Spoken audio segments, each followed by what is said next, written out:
Yan, so we continue our study on the first letter of Paul to the Thessalonians. Ano po? At hanggang September po nating pag-aaralan yan. Kaya you can read ahead, no? Para alam niyo po yung mai-discuss at i-continue natin linggo-linggo. So for this Sunday, naalala ko na meron tayo noon na mga paboritong fairy tale. Naalala niyo ba may isang reyna na humaharap sa salamin parati at tinatanong niya ang salamin ng mirror, mirror on the wall, who's the fairest of them all? Dapat tama yung sagot ng salamin. Dapat ang sagot, kayo po. Naks. Tayo ng mga Kristiyano, hindi naman natin matanong yan kasi ayaw natin yung magiging sagot. Pero ang tama daw na tanong natin ay ganito. Basa. Mirror. Do you see Christ in me at all? Patay tayo dyan. Tayo po ay pagbubulay-bulayan at ang pamagat ng ating meditation ay mirroring the mirrors. Ang pagsasalamin sa mga sumasalamin kay Kristo dapat. Ayan. So tayo po ay tatayo at tingnan natin ng 1 Thessalonians chapter 1 verses 6 to 10. Basahin po natin ang sagutan. Basahin ko yung verse 6 at sasagot po kayo verse 7. Kahit anong version ang meron po kayo, let us read. So verse 6, ako po, you became imitators of us and of the Lord, for you welcomed the message in the midst of severe suffering with a joy given by the Holy Spirit.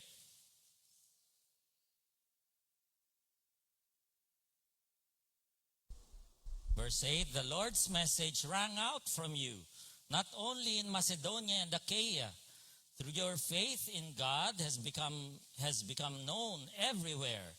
Therefore, we do not need to say anything about it.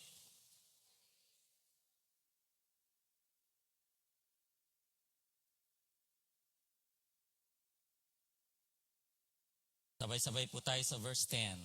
And to wait for His Son from heaven, whom He raised from the dead, Jesus, who rescues us from the coming wrath. Panginoon, salamat po sa 1 Thessalonians, a very encouraging letter na pwede namin i-apply sa aming mga sarili at sa aming church.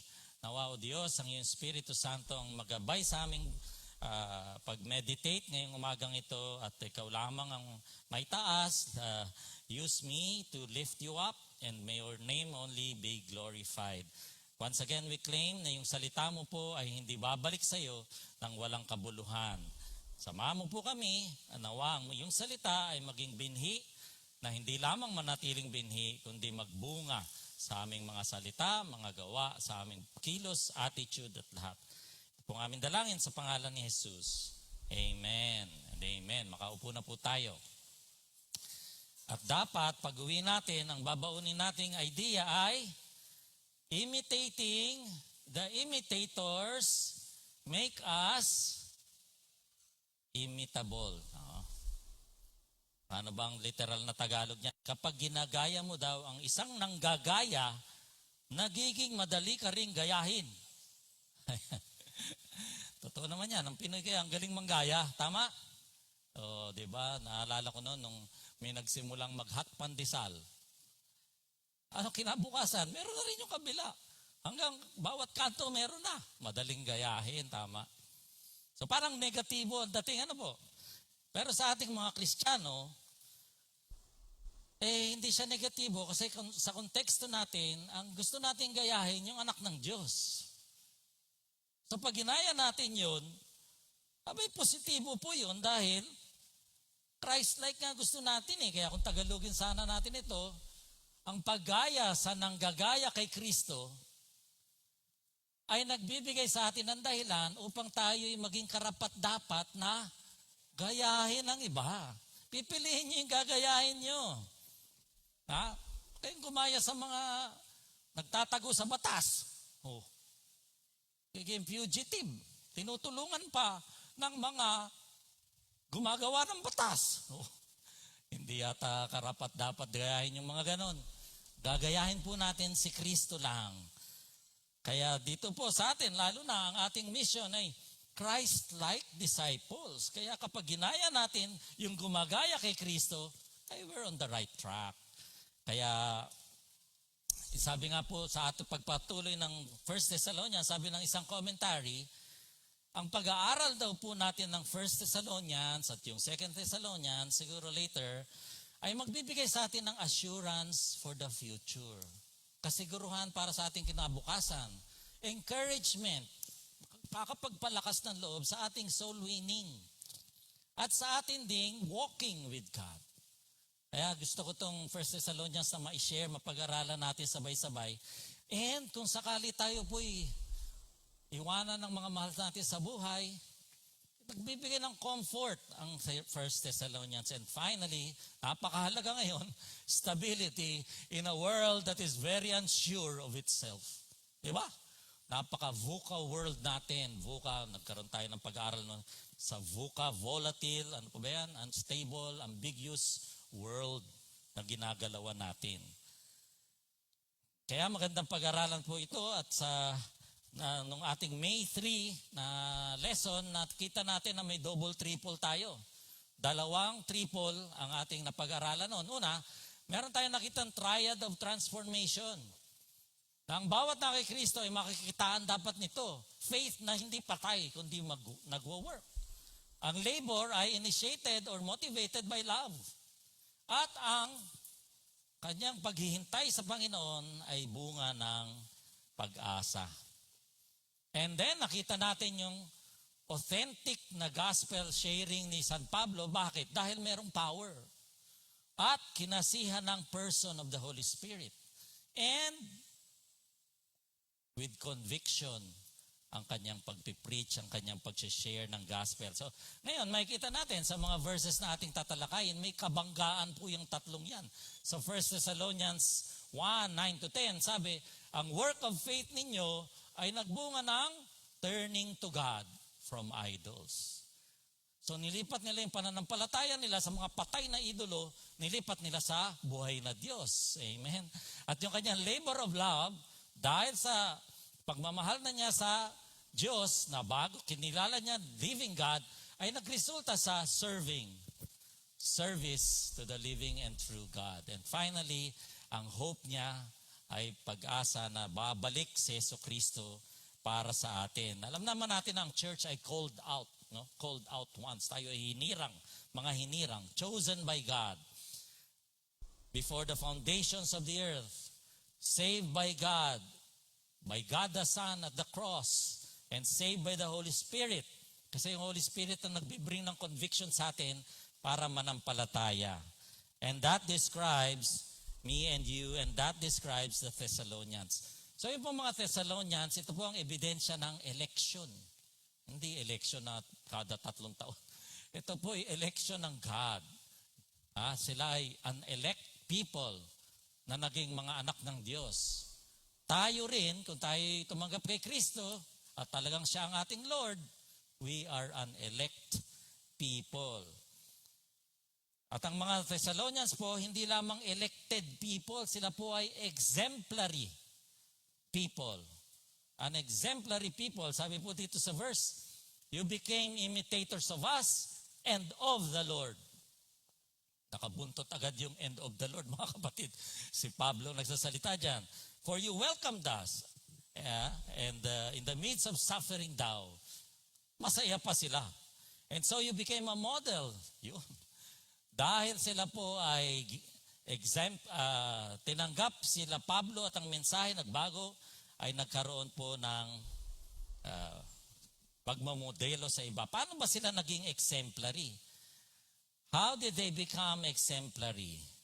Ay kasi po sinalamin nila yung mga sumasalamin kay Kristo. They became imitators of the person who imitates Jesus. Paano nila pinakita yon? Winelcome po nila. So tayo mga kapatid, para tayo mabless, kailangan welcoming tayo sa mga tao na may salita ng Diyos.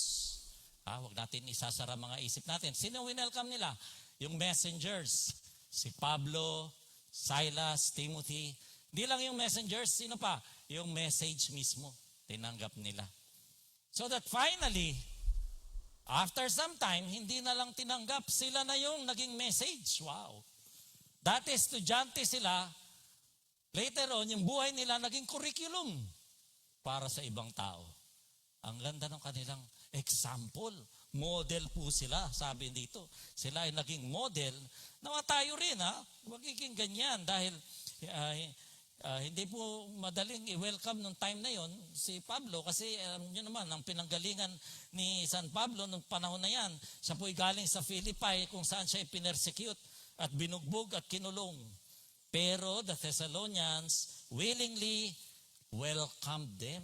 At sa paanong paraan? In the midst of trials daw, whatever it cost.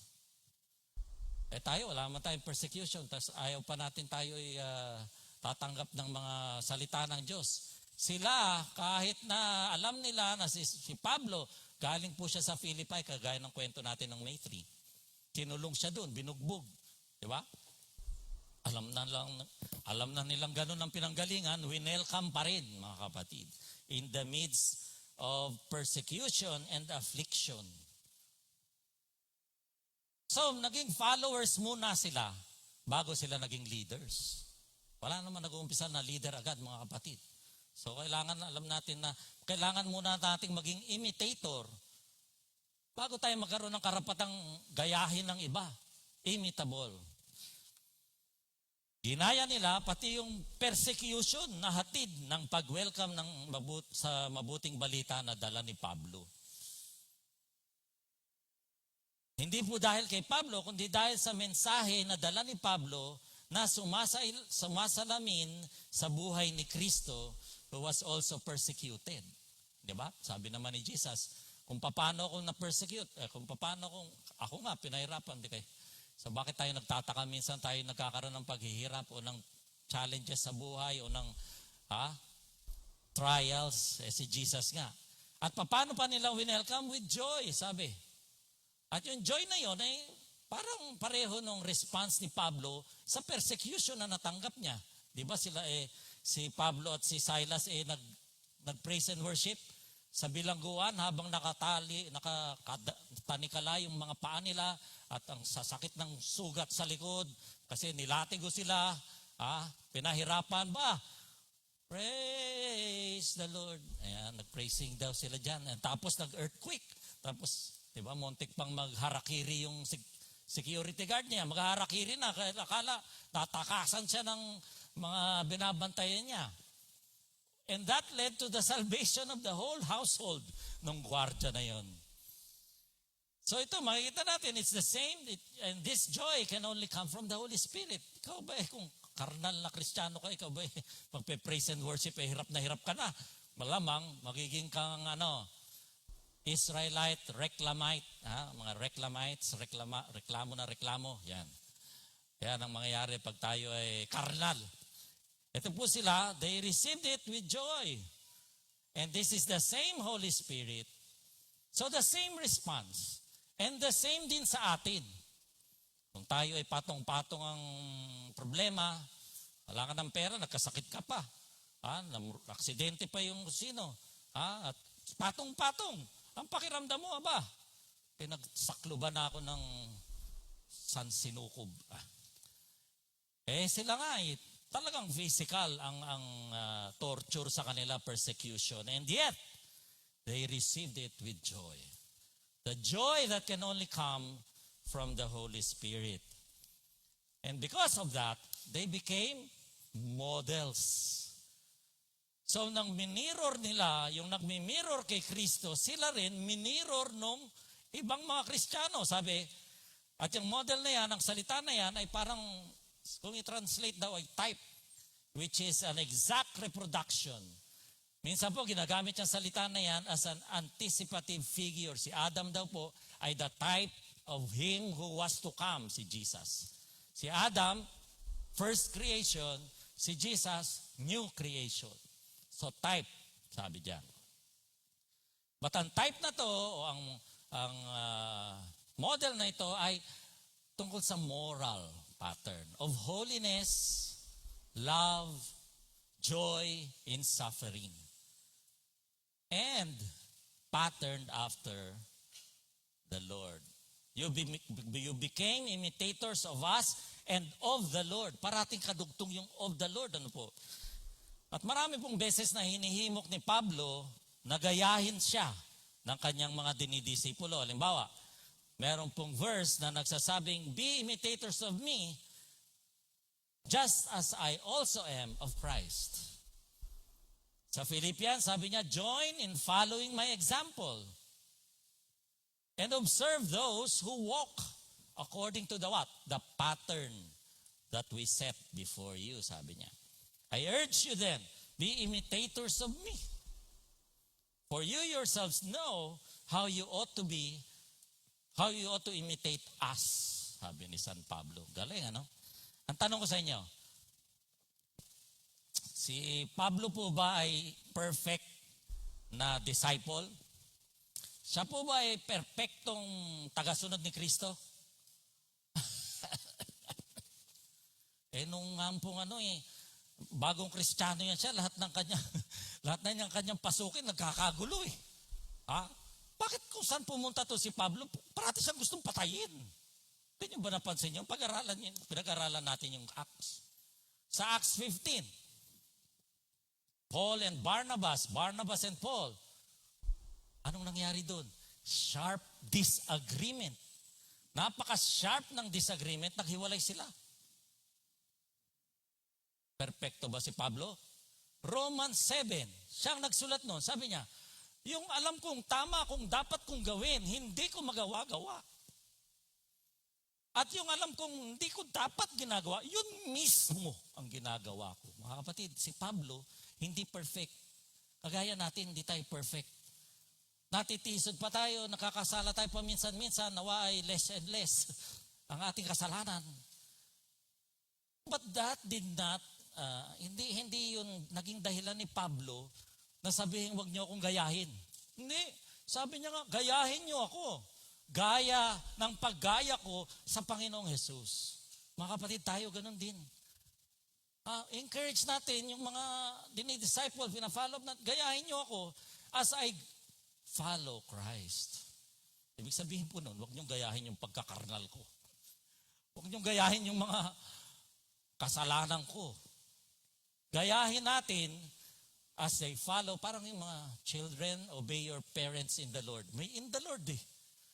Kasi yung ibang parents, hindi in the Lord. Kaya kinwalify na obey your parents in the Lord. Kapag pinipigilan ka ng magsimba sa totoong Diyos, medyo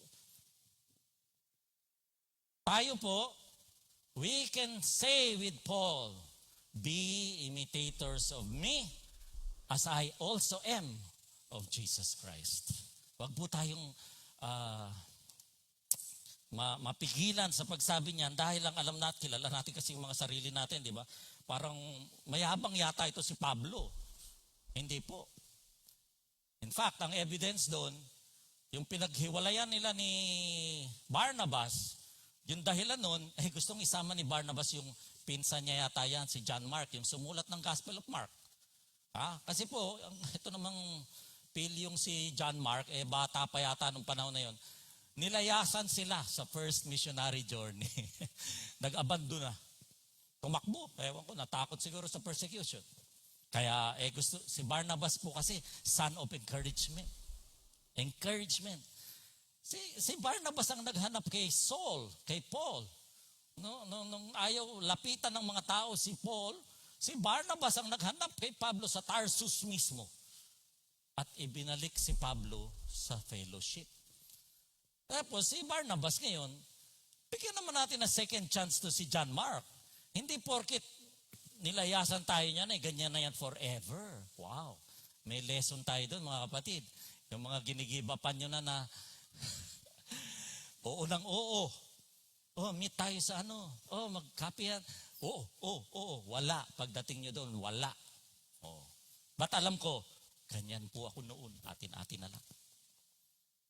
Kawawa yung nag-follow up sa akin mga kapatid. Pinahirapan ko. Di pala dapat ipagmalaki yun. Ganun talaga, bigyan natin ng second chance.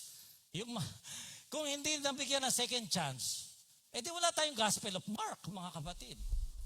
Si Mark yun eh. So, at the end, towards the end of his life, sabi ni San Pablo, sama mo si Mark. Kasi kapaki-pakinabang siya sa ministeryo. That's the same Mark na ayaw niyang isama sa second missionary journey. So, ang lesson ng mga kapatid ay tayo po ay magbigay ng second chance. So, sabi po ng isang commentary, para daw po dito sa mga Thessalonians, their greatest attainment was becoming for others na sila ay naging kung ano si Pablo sa kanila. Was becoming for others. Sino yung others? Yung ibang churches. Sa Philippi, sa Berea. And his companions had been, what Paul and his companions had been, Paul, Silas, Timothy. So kung paano sila, Paul and Silas, ay itong mga Thessalonians, minirror nila para sila maging mirror din ng ibang mga Kristiyano. Christians in Philippi, Berea, Athens, Corinth, and other provinces. Ito po yung Macedonia, Greece po yan ngayon, Greece. Did well, ibig sabihin, tama lang na kayo ay i-model, i-idolize, wag naman idolize, i-model nyo, gawin yung model sa inyong pananampalataya ang Thessalonians. Bakit? Kasi, model nila ay gumagaya lang, ginagawa lang yung ginawa ni Kristo. So yun lang ang karapat dapat nating i-model. That's why I say imitating the imitators make us imitable. May karapatan tayong gayahin ng iba kung ginagaya lang natin yung gumagaya kay Kristo lang, mga kapatid. Dahil doon po ay hindi tayo magkakamali pag siya lang ang ating ginaya. So the Thessalonians were not only an elect people, they were also exemplary and they were also enthusiastic. Ano ba yung enthusiastic? Masigasig, madamdaming, buhay na buhay, buhay, hindi patay, sa kanilang pananampalataya. Sabi po dito, the Lord's message rang out from you, not only in Macedonia, kahit saan daw nakilala ang pananampalataya nito.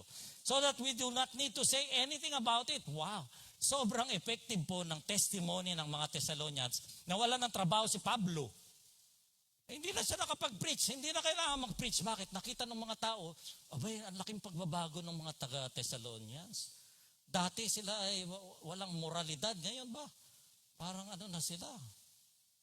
So that we do not need to say anything about your faith. Kasi nakita ng mga taga-ibang probinsya ng Macedonia na kaya ang pagbabago sa buhay ng mga Thessalonians.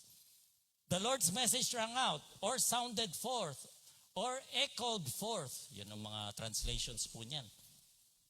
At yan pong word na yan, ginamit minsan lang sa New Testament. Dito sa lugar na to. At sa original, ang ibig sabihin niyan ay ginawa niya talaga at ito ay isang matter of fact. Hindi po ito katang isip. Totoong nangyari ito. At ang resulta nito ay nagpapatuloy indefinitely. Ano ibig sabihin? Nagre-ring out pa hanggang ngayon? Indefinite So completed action, it's ringing out, and the Lord's message receives the action. Okay? Receives the action. Ano yung nire-ring out? Yung message mismo. Yung isa pang verb dito, sa ibang po ay, ang pakahulugan daw po nito ay, to sound as the trumpet. Yan. Hindi tinatago, sinasalita, pinapatunog ang trompeta. Yung isa pang verb dito, your faith has become known, or in other translations, gone forth, spread abroad, sabi ganyan. Again, this is a verb that implies completed action, stated as a matter na fact talagang nangyari, at ongoing pa rin ang results at the time of writing. Pero, dito po, yung faith does the action. Kanina, yung message receives the action. Tama? anong ring out mo? Yung message. So the message receives the action of ringing out. Dito, yung faith, the subject of this sentence, yun ang gumagawa ng action. And it proves to us their work of faith, na becoming known sa ibang bayan. So, tayo po, nakikita ba yung faith na yan in action? Pwede natin gayahin yan. Ganyan din po ba tayo? Becoming known? Sa trabaho, sa eskwelahan, sa kapitbahay, hanggang ngayon, secret service ka pa, hindi nila alam na Christian, at pag natuklasan nila, ay, hindi halata. Hindi halata na Christian ka pala. Ito po sila, ringing out, trumpet. May tahimik bang trompeta?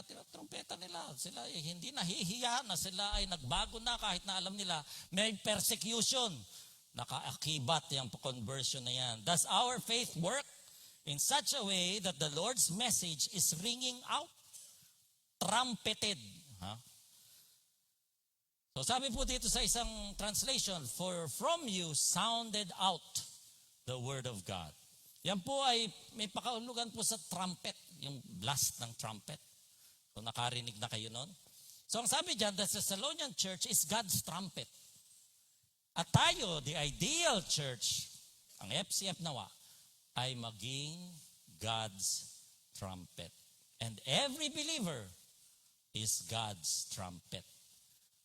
At alam niyo po, ang trumpet ay merong loud, clear, penetrating, full proclamation, and kahit na po yung buhay lamang ay sumisigaw na. Kaya sabi, silent eloquence of their lives.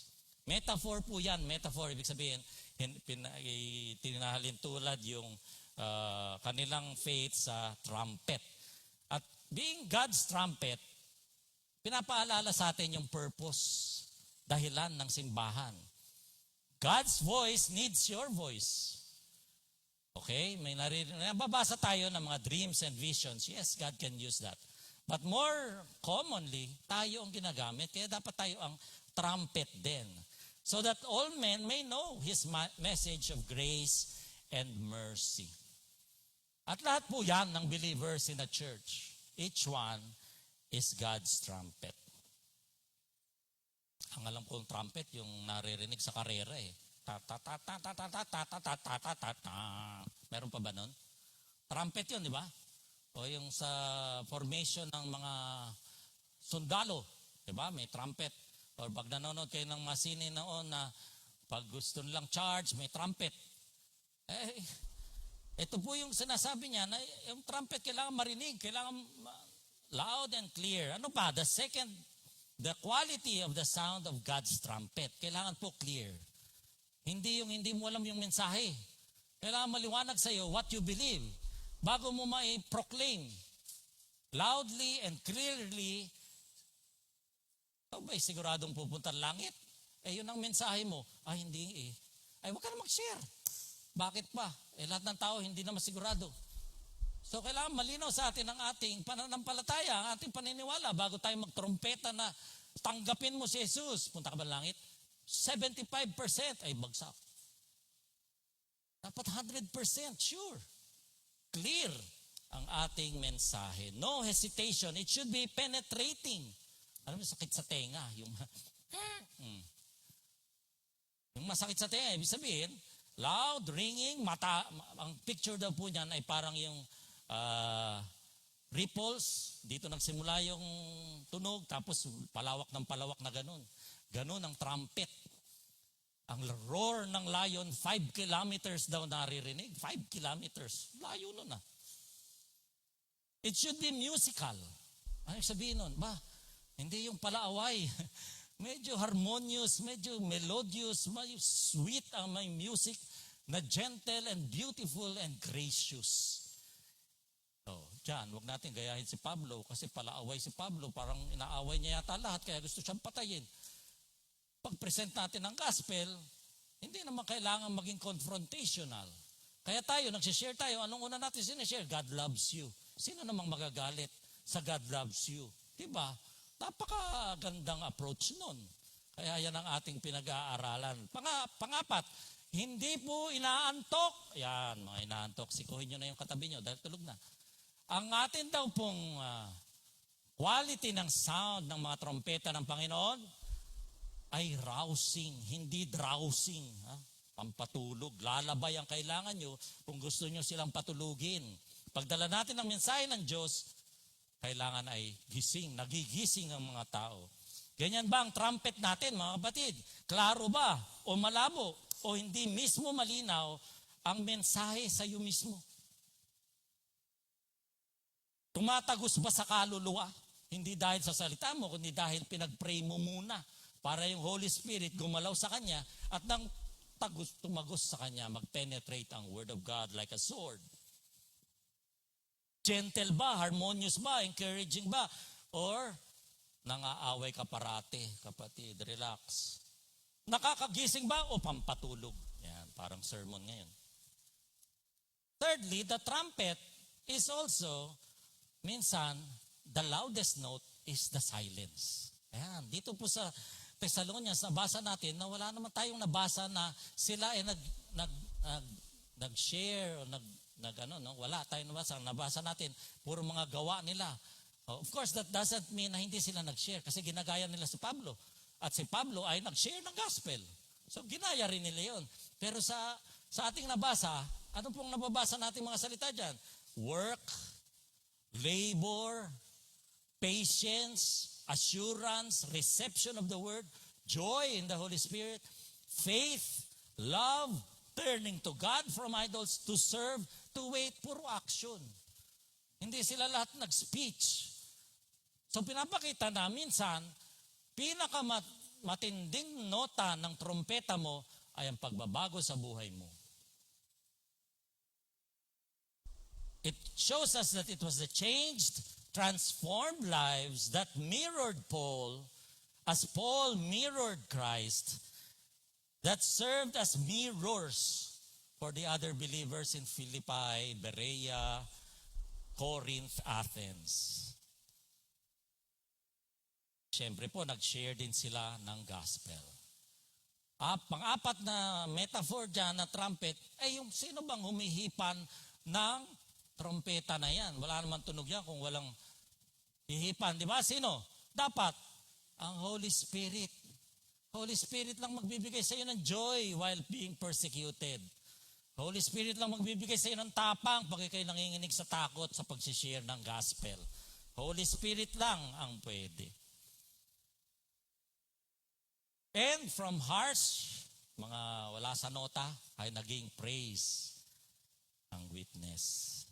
So, anong ibig sabihin yan? Mga kapatid, let's keep near to God. Let's live in communion with God. Let Him breathe through you. Then the silence of your life will sound out the word of the Lord. Si Pablo nga, sabi niya, we have no need to say anything about your faith. Hindi na siya nagsalita. So ano po yung admonition sa atin? Anong encouragement sa atin? Anong exhortation? Live near God. Let Him speak to you and in you. And then He will speak through you. And if He be the breath of our spiritual lives, kung siya yung mismong hininga natin, at kung siya yung ating soul of our souls, then and only then will our lives be music. Ganyan lang. Kaya dito po atin parating binibigyan ng diin ang ministeryo ng banal na Espiritu dahil kung wala ang Holy Spirit, mga kapatid, walang tayong kahihinatnan. Our lives will be music, and that music becomes witness to others.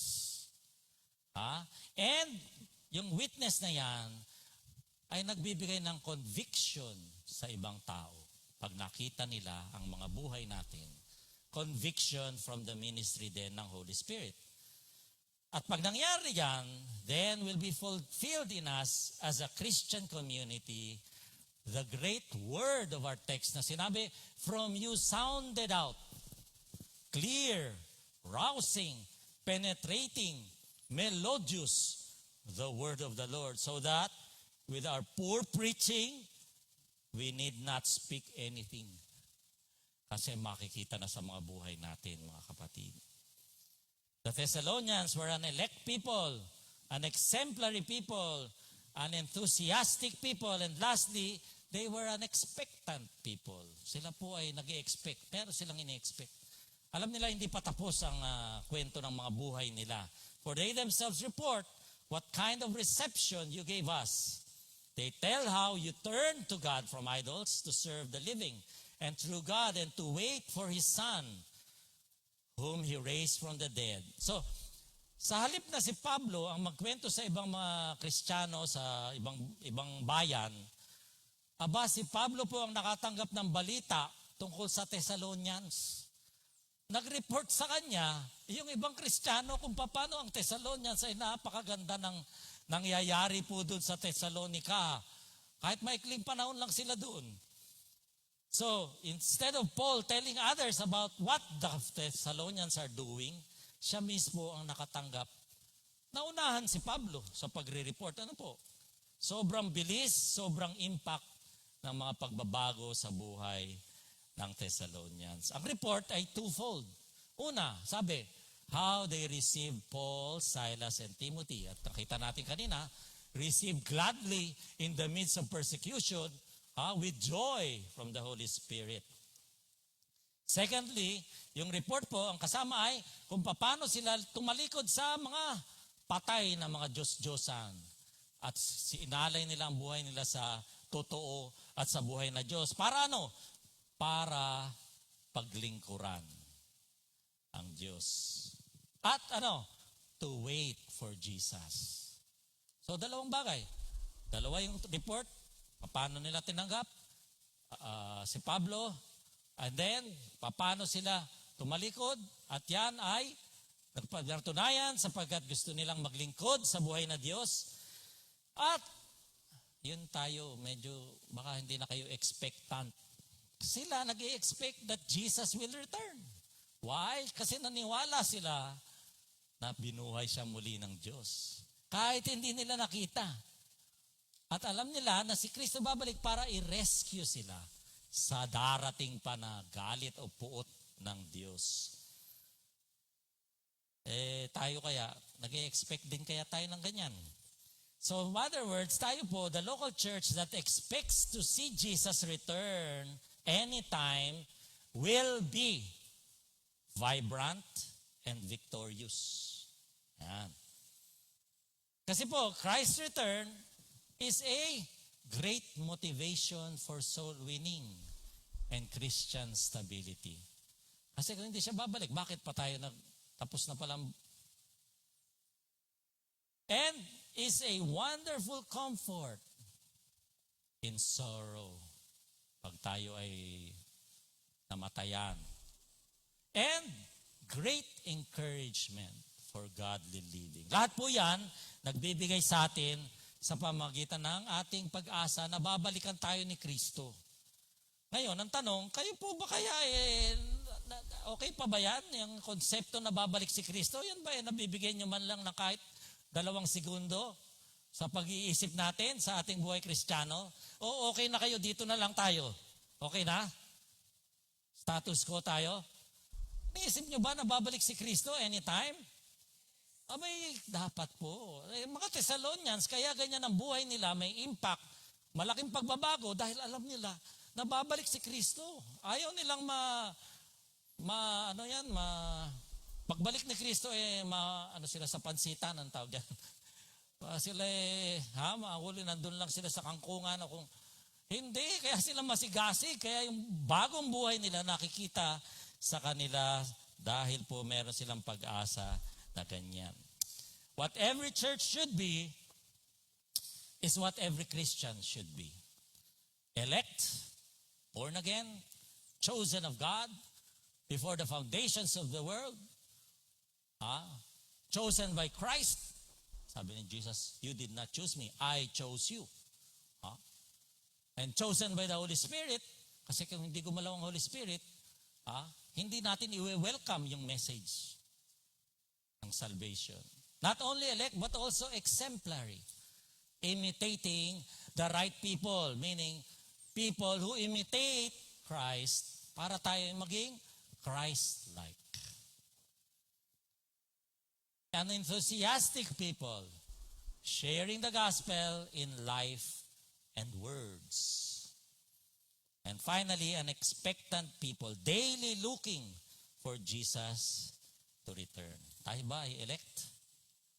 Tayo ba ay exemplary? Tayo ba ay enthusiastic? O boring na? Boring na ang Christian life sa atin. Tayo ba ay expectant? Na talagang naniniwala tayong babalik si Kristo o nagdududa pa tayo? Mga kapatid, ang mga sagot sa tanong na yan will tell us kung tayo ay mag-imitate ng imitators of Jesus para tayo magkaroon ng karapatan na gayahin din ng iba. So mirror, mirror on the wall, do you see Christ in me at all?